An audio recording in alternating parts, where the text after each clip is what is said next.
নমস্কার, health recruitment related আবারও একটি গুরুত্বপূর্ণ বিজ্ঞপ্তি নিয়ে আজকের এই ভিডিওতে কথা বলবো। বিজ্ঞপ্তিটি প্রকাশ করেছে কল্যাণী এইমস এর পক্ষ থেকে, all India institute of medical science Kalyani. এখানে যে পোস্টে নিয়োগ হচ্ছে সেটির জন্য যোগ্যতা হিসাবে আপনার থাকতে হবে উচ্চ মাধ্যমিক পাস সায়েন্স নিয়ে, সাথে বায়োলজিক্যাল সায়েন্স যেমন cell biology, genetics, zoology, microbiology, physiology অথবা medical laboratory technology, that is DMLT or MLT.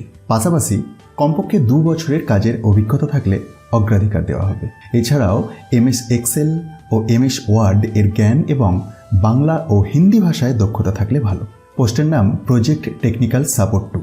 Upper age limit 30 years. Salary রয়েছে 20,000 টাকা প্লাস 30% এইচআরএ। আবেদন করতে হবে গুগল ফর্ম এর মাধ্যমে, যেটি অফিসিয়াল বিজ্ঞপ্তির মধ্যেই পেয়ে যাবেন আপনি।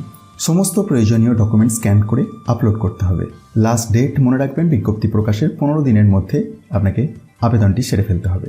মনে রাখবেন, এই চাকরিটি সম্পূর্ণভাবে কন্ট্রাকচুয়াল ভিত্তিতে 1 বছরের জন্য, যা পরবর্তীতে বাড়ানো হতে পারে।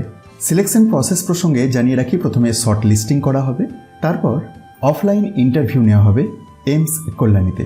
কোনো রকম টিএ বা ডিএ দেওয়া হবে না। তো আপনার যদি ইন্টারেস্ট থাকে এবং আপনি এই ধরনের যোগ্যতাগুলি মিট করেন, তাহলে এই অফিসিয়াল বিজ্ঞপ্তিটি একবার নিজে থেকে ডাউনলোড করে ভেরিফাই করুন এবং তারপরে আবেদন করে দিন। এটিকে খুব সহজেই ডাউনলোড করে নিতে পারবেন। সেটির জন্য ডেসক্রিপশন বক্সে দিয়ে দেওয়া টেলিগ্রাম চ্যানেলের লিঙ্কে গিয়ে জয়েন হয়ে যান, কারণ সমস্ত অফিসিয়াল পিডিএফ এই টেলিগ্রাম চ্যানেলের মাধ্যমেই শেয়ার করা হয়ে থাকে। ধন্যবাদ।